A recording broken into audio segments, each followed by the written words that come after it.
Çocukluğumuzda oynadığımız bazı oyunlar vardır ya hani. Aradan yıllar geçse dahi unutamadığımız, bizim için özel olan oyunlar. Şimdi oynasak belki aynı tadı alamayacağımız fakat o zamanki yaşattığı duygularla içimizde hep güzel bir anı olarak kalan oyunlar. İşte benim için özel olan bu oyunlardan birisi de Snow Bros'tu.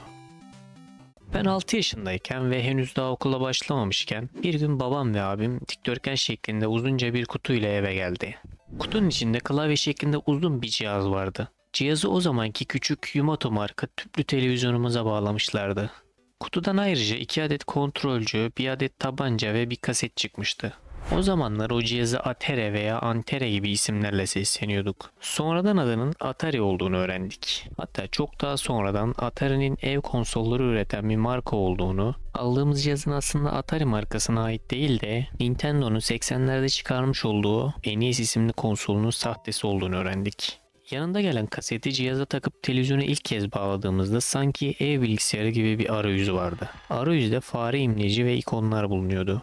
Kolla imleci hareket ettirip arayüzdeki ikonlara tıklıyor ve içerisindeki oyunları böylece açabiliyorduk. Çoğu sayı ve kelime oyunlarından ibaret sıkıcı eğitimsel oyunlardı. Bunların haricinde 2 oyun vardı ki bunlar Duck Hunt ve Super Mario Bros'tu. Elimizdeki tabanca ile ekrandaki ördekleri vuruyorduk. Ekrandaki köpek vurduğumuz ördekleri topluyor. Iskaladığımız takdirde sinsi sinsi gülmeye başlıyordu.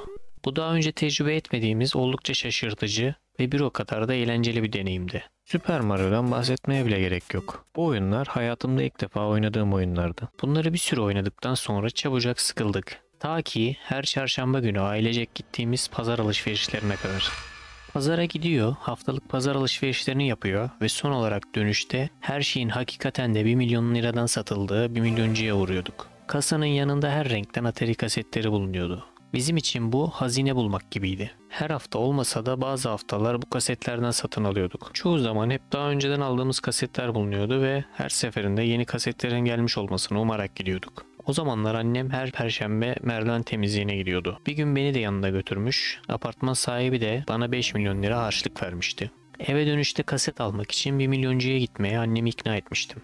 Gittiğimizde 1 milyoncuya yeni kasetler gelmişti ve yalnız başıma gidip diğer kasetlerin arasında içerisinde yalnızca bir oyun bulunan bir kaseti seçip almıştım. Çoğunlukla 10 99 şeklinde kasetler tercih ettiğimiz için eve döndüğümüzde abim neden içerisinde tek bir oyun bulunan bir kaset aldın diye serzenişte bulunmuştu. Aldığım o kaset benim için çok özel olan Snow Bros'tu. Oyunda kardan adam karakterimizi yönlendiriyor, platformlardan oluşan bölümlerdeki yaratıkları kar fırlatarak kar topuna dönüştürüyor ve yuvarlayarak bölümün en aşağısına fırlatıyorduk. O zamana kadar oynadığımız hiçbir oyun bu kadar eğlenceli olmamıştı. Bu oyunu sıkılmadan uzunca bir süre oynamıştık. Hatta abim okulda olduğu zamanlarda da oyunu evde annemle birlikte oynuyorduk. Annem pek oyun oynamayan birisi olmasına rağmen Snow Bros onu bile içine çekmişti.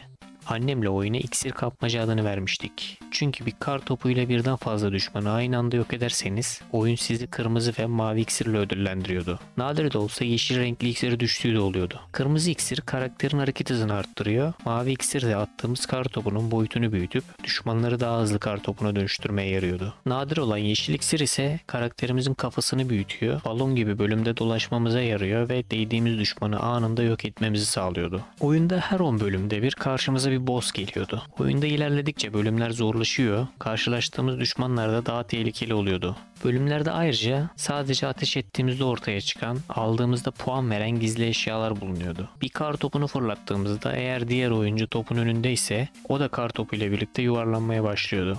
Bu gibi detaylar da o dönemki oyunlara kıyasla oldukça farklıydı. Annemle oyunu oynarken her seferinde 50. bölüme kadar gelmeyi başarıyor. 50. bölümde ne yapacağımızı bir türlü çözemiyorduk. Boss bir türlü ölmüyordu. Sonradan öğrendim ki 50. bölüm oyunun son bölümüymüş.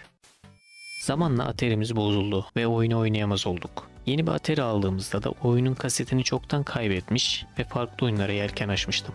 Snow Bros'u bir hevesle tekrar oynadığımda aradan belki de 20 yıl geçmişti. Bilgisayara kurduğum bir NES emülatörüyle oyunu oynamıştım fakat ne yazık ki aynı keyif alamamıştım. Belki tek başıma oynadığım için, belki de artık farklı tür oyunlardan keyif aldığım içindir, kim bilir. Her halükarda Snow Bros'un yeri benim için hep ayrı olacak. Yaşattığın güzel anılar için iyi ki varsın Snow Bros. Seviliyorsun.